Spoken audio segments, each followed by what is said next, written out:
Magandang hapon. Welcome sa Tower Bill 6, Barangay Gaya-Gaya, San Jose del Monte. Kami po ang mga ah, miyembro at mga opisyalis ng Samahan ng Mamamayang Nagkakaisa sa Tower Bill 6. Ang amin pong samahan na ito ay naitatag noong 2015 sa kadahilanan na yung paglipat namin dito ay yung hirap na inabot ng mga relocatee.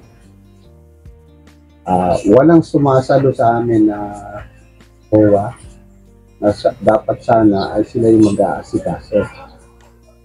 Kaya napag-isipan namin, pagkaisahan namin na magbuo ng samahan para makatulong sa mga naninirahan dito. Yung kauna-unahan na relocate na mula sa Quezon City noong 2013 at 2011 pa lang. At yun nga po, dumating kami rito, ang pangako ng gobyerno ng National Housing Authority ay nandun naman sa kasunduan ng aming Memorandum of Agreement sa paglipat ng mga location na nilipat dito sa settlement ay pangako na magkakameron ng kabuhayan. Una, paglipat ng mga lokate. Ngayon naman sa ating nasa linong lupa, dapat pagdating ng mga mamamayan sa nilipat mula sa kalungsuran tungo din sa relocation, dapat may tubig, may ilaw, dapat may paaralan. Mingki. Mas higit sa lahat yung kabuhayan para kami dapat ang dito, yung household o nasa 12,000 families dito yung relocate family. Tuloy-tuloy yung pag-ano nila ng mga panahon na yun, paglilipat na kami ay mula sa Tondo, sa Butas, City, Manila, kung saan lugar na. Yun nga, ngayon natin nga dito na wala naman talagang pangkabuhayan, kaya medyo hindi nakakapot yung mga natin. Since 2020,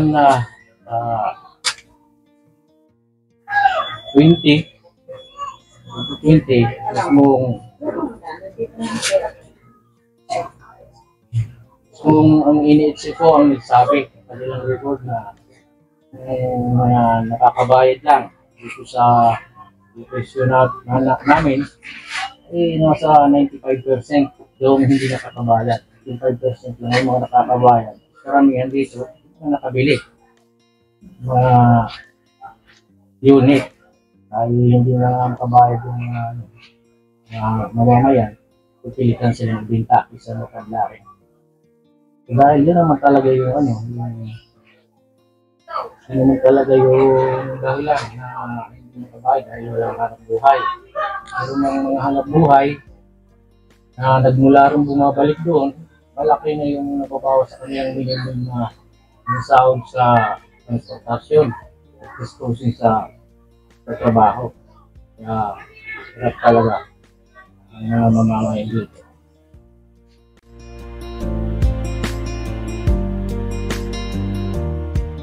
Di yun nga, dahil nasa kalagayan gano'n na walang trabaho rito inabot, bagamat pangako ng NHA na magpo-provide sila pero hindi naman nila pinipad.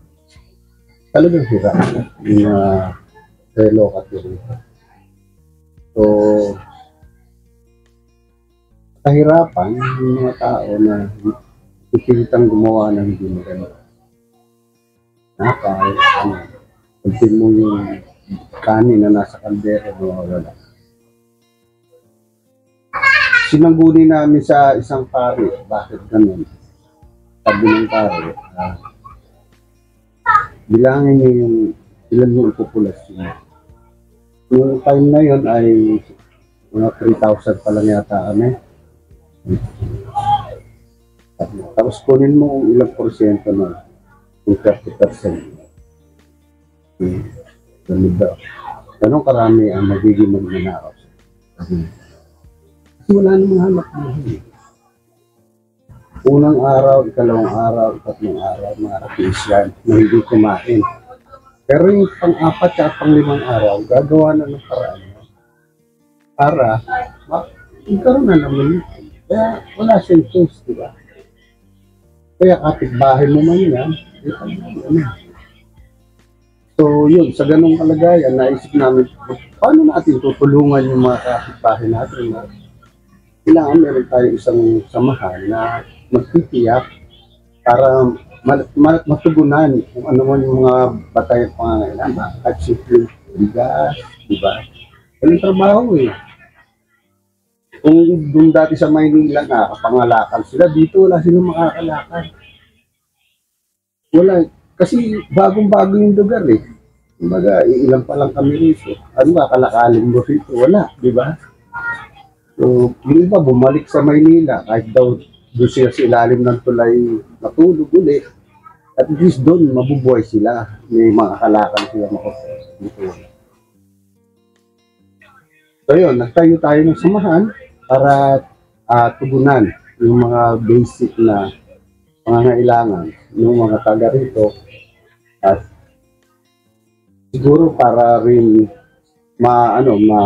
mapigilan kahit paano yung pagkalat hindi magandang. Kasi siyempre nakikita na nila na merong samahan, kakalapit-lapit pa sila. Ano ba yung gagawin nila? Papayuhan, tutulungan. Yun. Pangita yan dahil nga nung maitayo na yung samahan, mayat maya yan, meron na namang nagpakamatay doon. Kasi marami na nagpakamatay dito sa kahirapan. Yung isa, yung ikalima ba yung kamar? Yung naabutan ng kapatid, babae. Nakabitin na. Buti na kumuha ng kuya. Ibaba tapos sinampal. Nung nasampal, natauhan. Tapos umiyak. Ngayon, nasaktan siya. Hindi mo alam gagawin mo, mas gusto ka. Kanina, wala ka na sa sarili. Sa dami ng kahirapan, yung mga tao hindi na nakapag-isip ng tama eh. Kaya yung anak ng member namin, lalaki, kahirapan ng buhay, iwan ng asawa ng babae. Hindi, siguro naburol si lalaki, pakamatay rin. Hindi gano'n. Mahirap ang buhay sa relokasyon.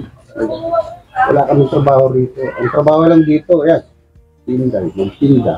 Diba? Magtinda ng ano-ano dyan. Tapos karamihan dito, nagka-tricycle. Yun lang. Kasi walang factory dito eh. Ang factory nasa Marilao, Itawayan. Layo. Yun, ang samahan, talagang sinisikap kahit paano na makatulong, makatulong sa mga taga rito. Lalong-lalo na nung pandemya, nung nag-lockdown na. Ilang linggo pa lang, lumalapit na yung mga tao rito. Para ng mga zombie. Oo. Kasi wala na makain eh. Kasi hindi ka makalabas, naka-lockdown ka, di ba?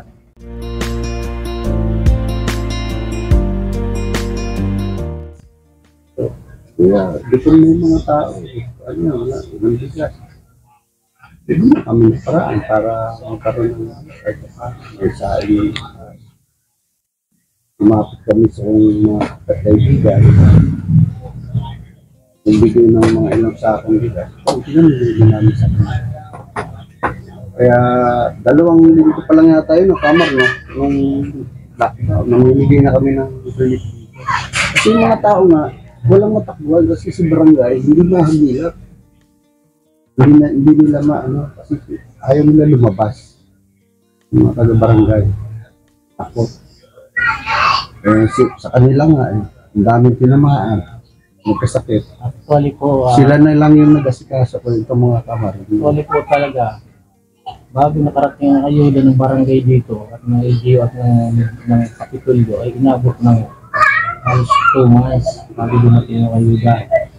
Kung saan, itong samahan namin, nasa 2 weeks pa lang nagagawa ko ng paraan at ay nakapitan may nagbigay sa atin na 6 na sako, panakot lang yung pag-umpisa para mga membro natin mapagbigyan at padala 2 kilo. Kasi dito nung panahon ng unang lockdown, talagang tao dito, hindi malaman kung anong gagawin niya. Lahat dito nakasarado.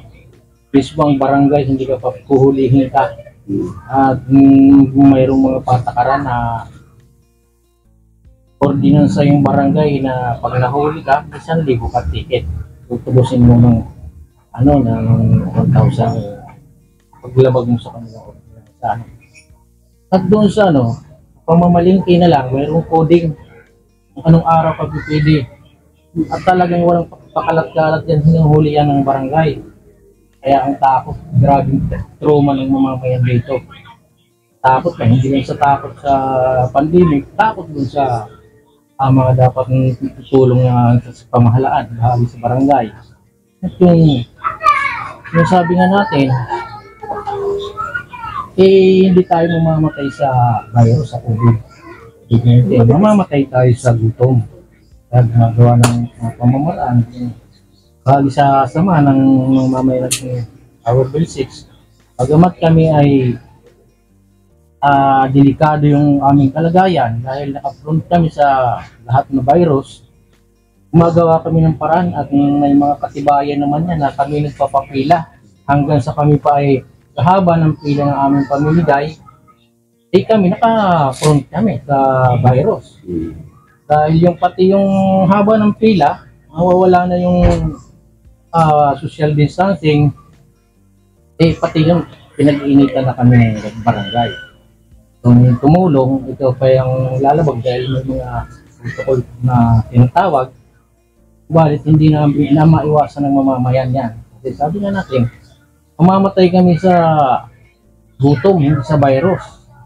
Gumawa tayo ng paraan. Actually, sa katotohanan, umubos kami dito ng 70 sacks na bigas bago dumating yung ayuda ng pamahalaan. Mayroon kami rito ng nila yung bigas, gawa kami ng iba't ibang mga noodles na pinagsamasama natin. Mayroon na tayo rito mga barangay na mga place na mga lugar na pinupuntahan natin, nagtatanong sa atin kung barangay ba daw kami. Sabi namin kami ay hindi kami barangay. Kami ay mga NGO kami na samahan na tumutulong dito sa komunidad. Nag-iiyakan na yung ibang tao. Sana kayo na lang ang naging barangay. Kasi may nahanap barangay, hindi namin nakikita sa panahon to. Tulong sa mamamayan. Wala kaming natamong sa barangay. Ang totohanan, dahil kami mga galing Quezon City, tatlong nag-positive ng COVID sa block namin. At kami gumawa, asawa ko at yung mga kapitbahay ko, kasama ng mga samahan, dahil mayroong bakante yung mga kasama namin na nagmula sa Quezon City, ito yung nilapitan kung tayo ng mga tao sa halip sa barangay lumapit dahil lahat na request natin dahil ayuda o gamot man ay walang nakakarating sa atin. Kaya ang nangyari dito, yung tatlong nag-positive ng COVID, gumawa kami ng parang para isolate dun sa isang bahay. Kasi ayaw namin magpakalat-kalat pa na makakahawa pa. Ay nag-order kami, yung asawa ko at yung samahan, na itong bahay nito hiramin natin para ma-isolate natin dahil mga positibo talagang may COVID. After noon, nung nag-negative na, saka doon lang dumating yung mga gamot, yung mga itong vitamins, saka yung iba, na yung ayuda, na ibigay na sa ibang tao dahil wala na yung, naligaw na yung pagpupuntahan doon ng ayuda ng relief. Ganun lahat, yung tatlong nag-positive, ginawa namin yung paraan yun parang may isolate doon sa isang isang bahay na unit na hindi siya magpakalatala. So wala kaming naramdaman, hinahanapan natin yung local na na nasaan ang protocol na magkamirin tayo ng mga facilities ng na quarantine facilities. Bakit kailangan kami magpasan? Hindi naman kami pinapalawad ng gobyerno. Dito pagkakaisa lang namin at tulungan ng mamamayan. Dahil kung saan sa kalagayan namin dito, parang na kami gusto ko noon. Kami na lang mismo, magkakapitbahay, ang magtulungan. Dumating dito yung fear COVID. Diba? Magbigay sila ng orientation. So kasama dun sa orientation, paano magtayo ng parang health group, sanitary group, para i-abanan nito. So nagbuo kami rito. Meron kami kasi mga member na nasa, ba sila? DHW, yung Warangga. So yun na lang yung ginawa namin kasi wala na talaga kailangan kami na lang mismo magtitinginan dito para gawa ng paraan para kahit pa paano maibsan yung kakulangan ng COVID na gagawa sila ng gano'n. Kaya nagbuo kami rito ng health group na yung community. Nag-acquire kami ng mga gamit tapos yun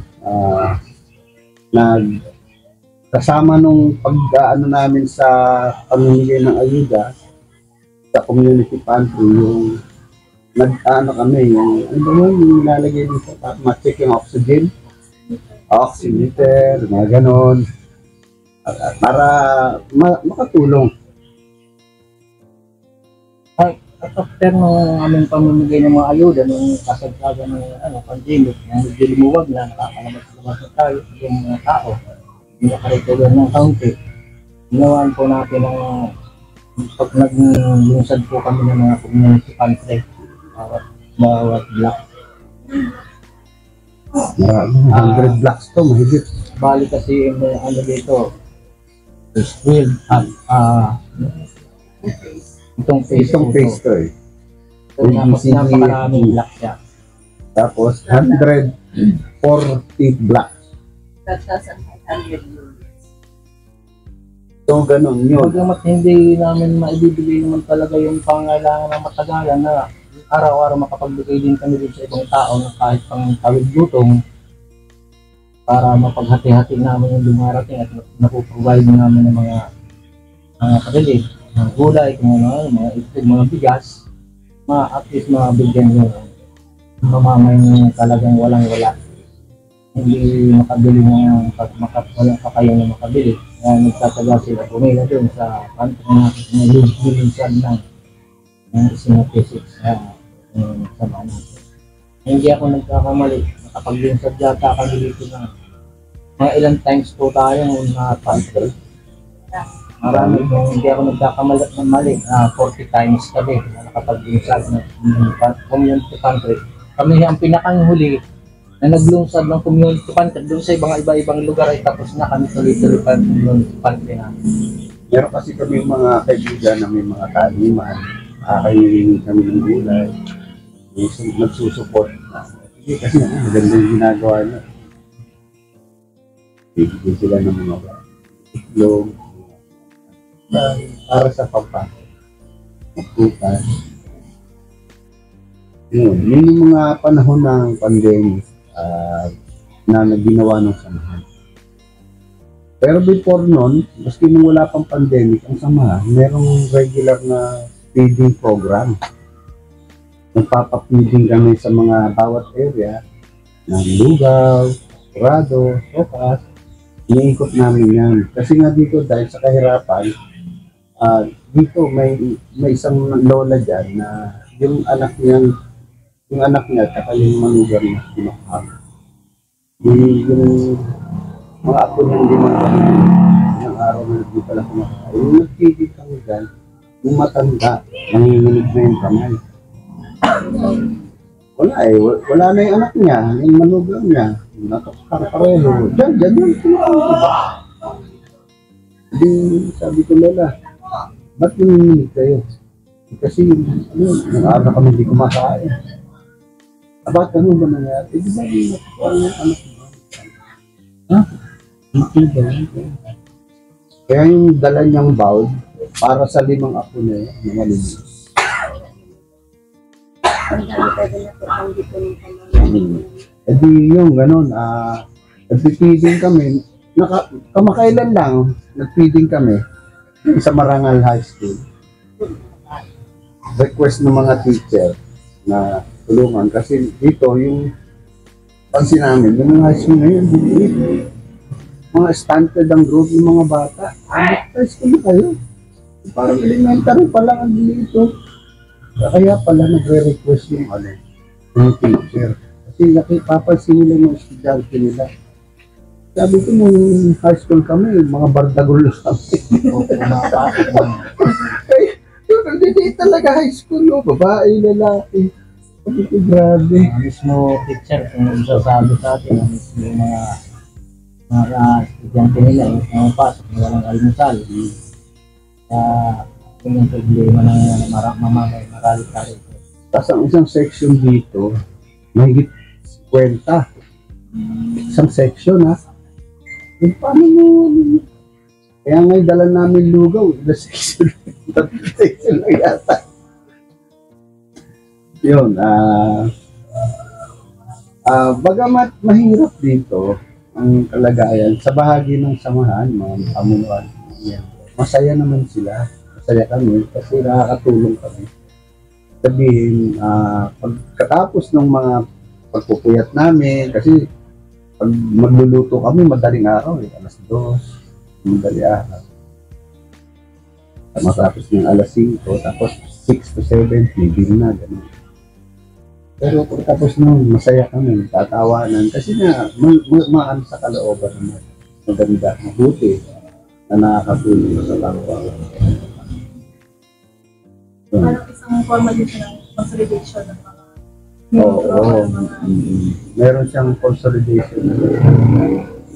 Kasi marami kami kasabi dito na pagka wala activity, siyempre, wala, nakaano. Pero pagka nasa feeding, andyan din yan.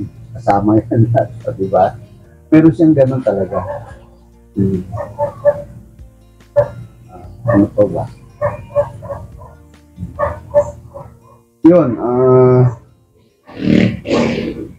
yung samahan din, dati, regular kami nakakapamahagi ng mga school supplies yung magpapasukan sa mga elementary high school lang. Hindi kami notebook, ayan, mga bolte, pad paper. Ito, haba ng pila yan, mga bag na pagbibigay yung mga kaibigan nila galing sa school nila sa ayun, marami na ko yung nabibigyan. Kaya dito, yung samahan popular eh. Kasi lalo na pagpasokan na. Kaya meron na pang school supply. Tapos yung sa school, namimigay kami. Kaya binibigyan kami ng ng appreciation para yung school. Dahil sa pamamahagi namin ng mga school.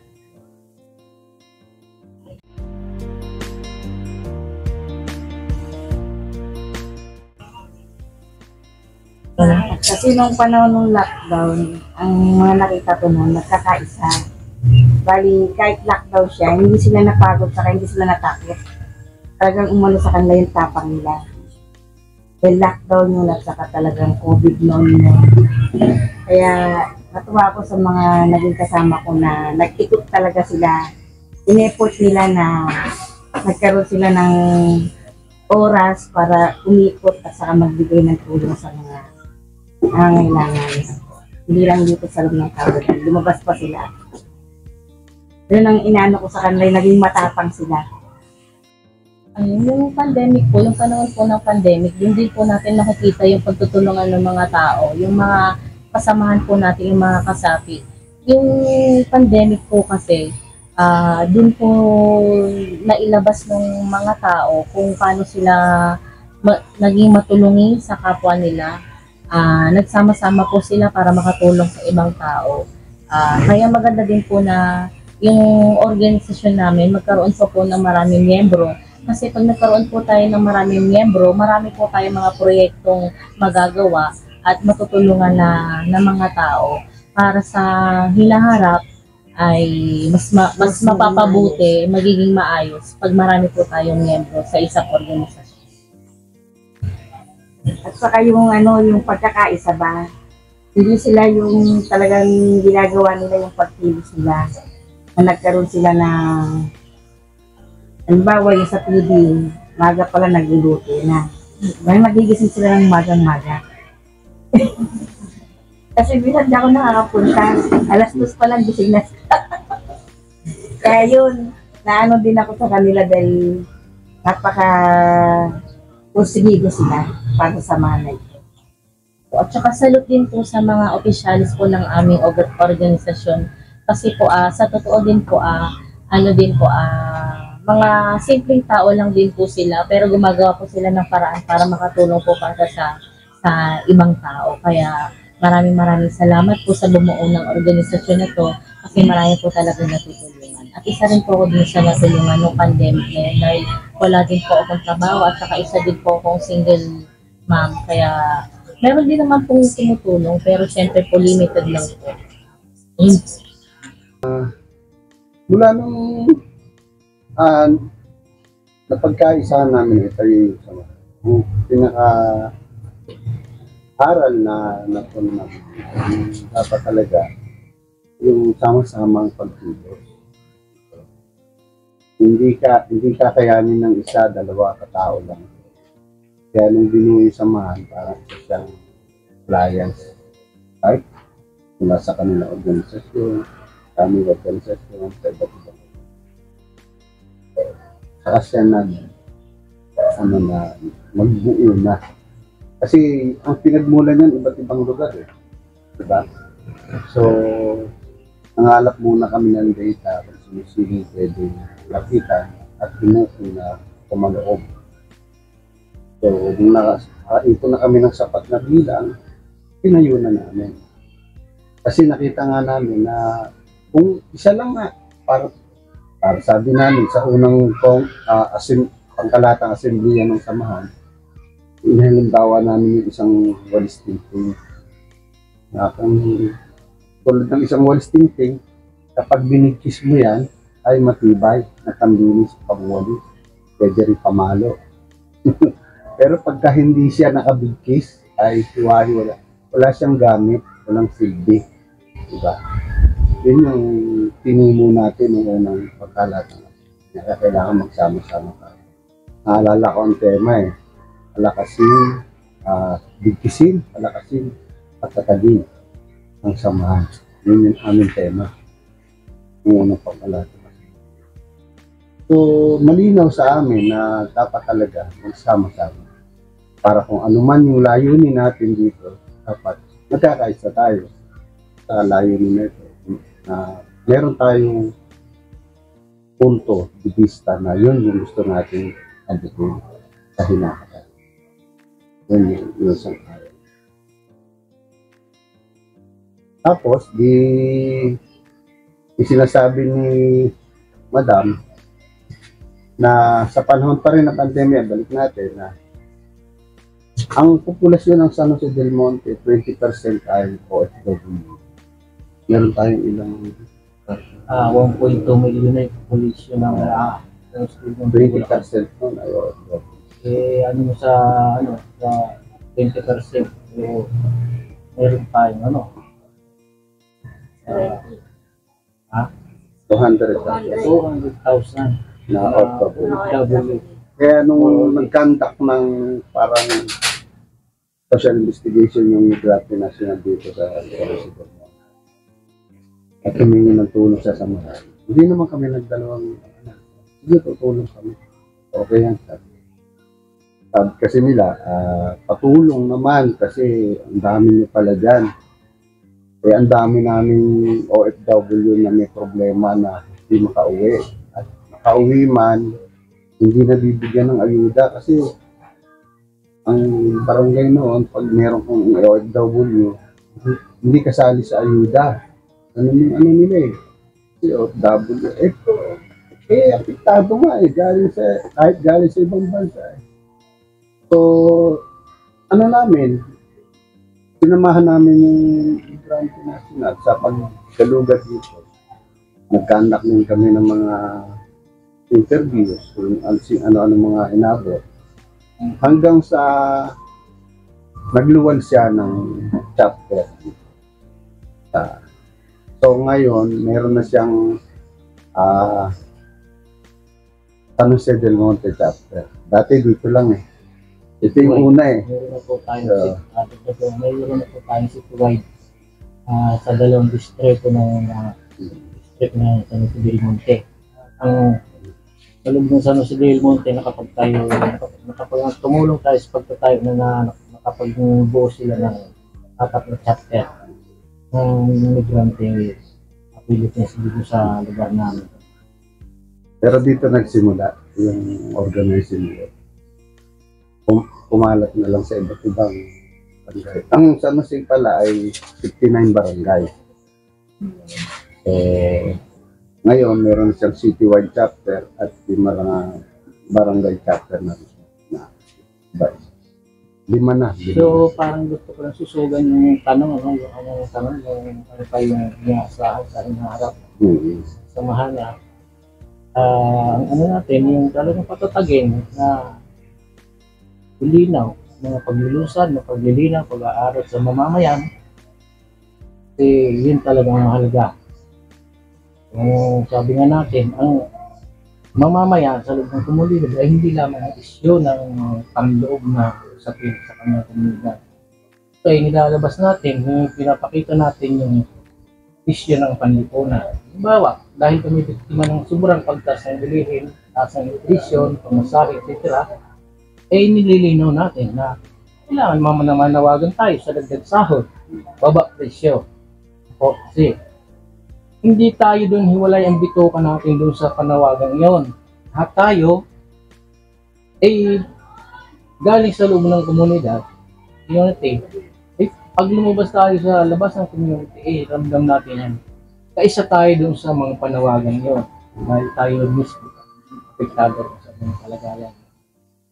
So, yan, pinapakita natin na hindi, kahit dito tayo magpaikot-ikot sa loob ng community, hindi natin na ipapakita sa kanila yung issue ng lipunan. Hindi sila mamumula kung malila, bakit may ganitong kalagayan. Doon ka natin pumunta ka sa palengke, higala ka na 100 piso, saan makakarating yun? Sa kahirapan, mismo tayo biktima ng kahirapan sa community, sa mga maralitang pag-punsod o maralitang relatives. Ramdam na ramdam po natin. So, bagamat hindi nila makita ang direktang namulat natin. Yung mga litimong panawagan natin na mamaya na pinapaalam sa kanila ay tayo kaisa dito. Kaya sabi ko, yung mas pataasin natin yung pamulatan na hinaharap ng mamamayan tungkol dun sa pag-angat ng kanilang pamulatan, pagkasabay ng pag-angat ng pang-ekonomiyang kalagayan dahil natututo na rin. At yun ang inaasahan natin sa mamamayan. Hindi tayo nakatakot dun sa yung ano lang ang nandun.